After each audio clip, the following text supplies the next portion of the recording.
Just to add a little footnote, in working with the diabetics, and part of our program is a one-week fast, when they do carrot juice or beet juice, their blood sugar goes up, so we don't have that either. I consider that like a fruit because it's such an intense sugar. And I know earlier some of the cancer clinics, which yours didn't, were pushing a lot of carrot juice. A lot of healing, a lot of sugar. So that's a consideration. Is we don't include that in the program because the blood sugar goes up. Yes, that's a good point, that when we talk about fruit, what has a lot more sugar that absorbs a lot quicker is the juice. And also dried fruit really absorbs. It's like candy, of course. But there's another side to the equation. We're all talking about sugar going into the bloodstream. And most of the doctors who talk about diabetes are talking about how much sugar goes into the bloodstream, how fast the carbohydrates are released into the bloodstream. My latest book is Diabetes Breakthrough, the Key to Insulin Resistance. And this is all about how the sugars get out of the bloodstream. That's good. And how they get out of the bloodstream, and then you don't have a problem with blood sugar.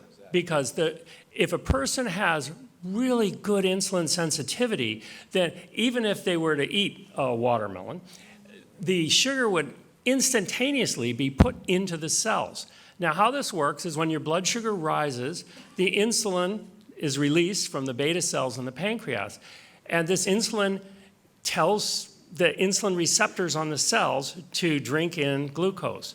But it's a several-step process. Now, if you're a typical American with high saturated fat intake, then you may have 1/2 the insulin receptors on your cells that you need. That includes liver cells, muscle cells, and brain cells. So you should keep your saturated fat low for that reason. Also, inside the cell, there's a little machinery that goes on. The insulin substrate receptor doesn't work well with high saturated fat. The PIK3 and the AKT and these long chemicals in there form a little chain before the little bubble goes up to the surface of the cell and drinks in the glucose. All of this is interfered with if you eat a lot of saturated fat. So if you can keep your diet low in saturated fat, under 6% would be nice, then you're not going to have such problems with getting blood sugar out of the bloodstream. And whatever you're eating, you're going to need to get that blood sugar out for 2 reasons. 1, because it damages the bloodstream when it's there, if it's too high. And 2, because your cells need it. The muscle cells need to store glycogen. The liver cells need it too. And of course, once the sugar goes down and the insulin stops coming, then the alpha cells in the pancreas secrete glucagon, which creates more sugar in our bodies to keep our blood sugar at a steady, maybe 80 milligrams per deciliter all the time. That's why when you wake up in the morning, you have blood sugar, because you're making it, not because you ate it the day before. It should all be gone. Thank you for letting me make that point. To a caveat to what you said, because there are a lot of plant-based eaters here like us, when he's talking about saturated fat, coconut and palm oil is saturated fat. Very high. So we're not talking about only animal fat, which is the notorious one. He's telling you to keep it below. I totally agree with this. Unfortunately, chocolate's in that category You too. got it. See, you know it. So just to clarify, so more or less, there's people in this audience, and they're basically saying to themselves, we learned today no animal products. So that's beef, chicken, fish, turkey, dairy, milk, cheese, eggs. So now what we're left with is beans, grains, nuts, seeds, fruits, vegetables. The first question was about avoiding cancer, dementia, type 2 diabetes, and you're saying rather emphatically that fruit is significantly problematic. So you're not saying, or at least 3 of you answered not casually. You were saying it's a big issue and be very concerned. So now, as a practical matter, you're also, you're saying beans and grains turn to sugar also. So it sounds like you're saying to everyone, eat green leafy vegetables, eat sprouts. Those 2 things are the main thing. You're saying you could eat some seaweed and raw seeds. The real question isn't the theory. The question is, what exactly should we eat? What should we eat?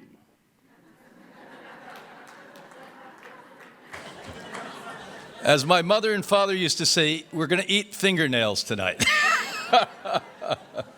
So I'll answer this since you pointed it to me, and then I'll throw it back. Remember, when you take a nut, seed, grain, or bean and germinate it, specifically the bean and the grain, it no longer is a high carbohydrate, high sugar food. The magic of germination, sprouting, is that proteins break down to digestible amino acids, carbohydrates break down to simple sugars, fats break down to more simple essential fatty acids. So taking away the digestion time that it's required, even vegans eating those in the plain way. Additionally, when you cook these things, you neuter the enzymatic effect and the phytochemical effect and the nutrient load effect. So you're getting little to nothing, but a lot of sugar that your body has to process, versus the same exact bean, the same exact grain that I'm going to sprout and eat raw. Radical difference in sugar content and how it breaks down. Now, again, at Hippocrates, we have gourmet food. We have a gourmet kitchen.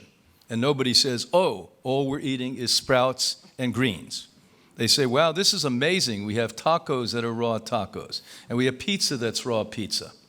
And people love it, and it's delicious. And by the way, Hippocrates spawned, along with people like Gabriel and Victoras Kulvinskis before us, and Ann Wigmore, a living food movement worldwide.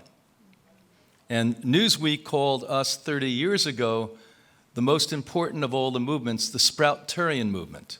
Not the vegan movement, not the vegetarian movement, the Sproutarian movement. Why? Because when they came in and investigated the work that had been done by Ann Wigmore, Victoras, Gabriel, and Hippocrates, they found that we had the highest results of any institute in the history of healthcare. I'm not talking about natural healthcare. I'm talking about when medicine gives up, people come to Hippocrates. And we often see people bring about their own recoveries. Now, this is a really hard fish for them to get their hands around, because we don't believe we heal people. We believe we give people page 1 of the Bible. Eat from the trees and the earth. And by the way, I'm not religious. I'm just telling you what most of you think is God's law. But I've been using God's law for 50 years and watching it create the results. And the side effect is it takes care of disease, because disease is an unnatural state that nobody should have. But the great news is it youthifies you and dramatically slows down the aging process. But it's a living food, not just the vegan food.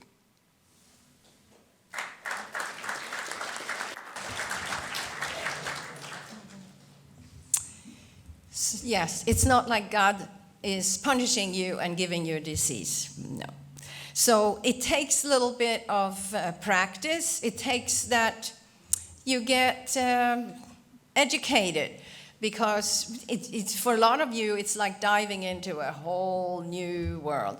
And, you know, there are amazing cookbooks. I have a cookbook called Healthful Cuisine that we have out here.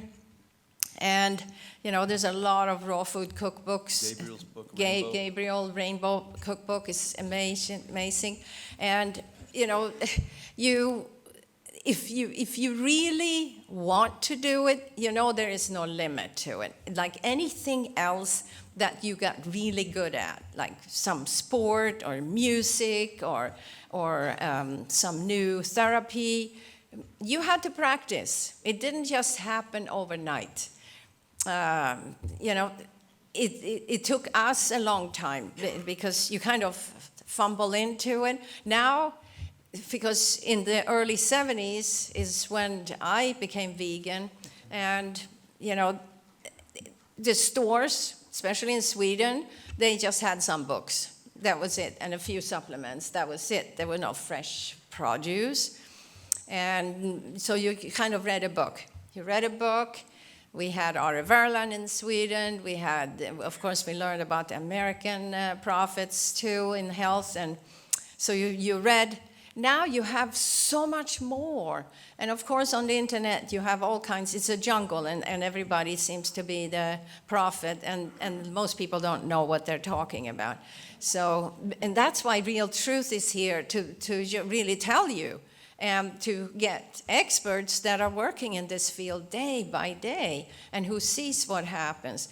It's so much fun to learn this lifestyle and to do it, because all you're going to see is every day you will improve. You will improve, and you will say, even after 1 week, wow, why do I wait so long? After 2 weeks, after 3 weeks, after 3 months.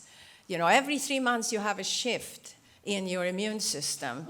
And boy, every time you go through 3 months, and in 7 years, you have biologically changed every cell in your body. So you are on for an amazing trip. Thank you.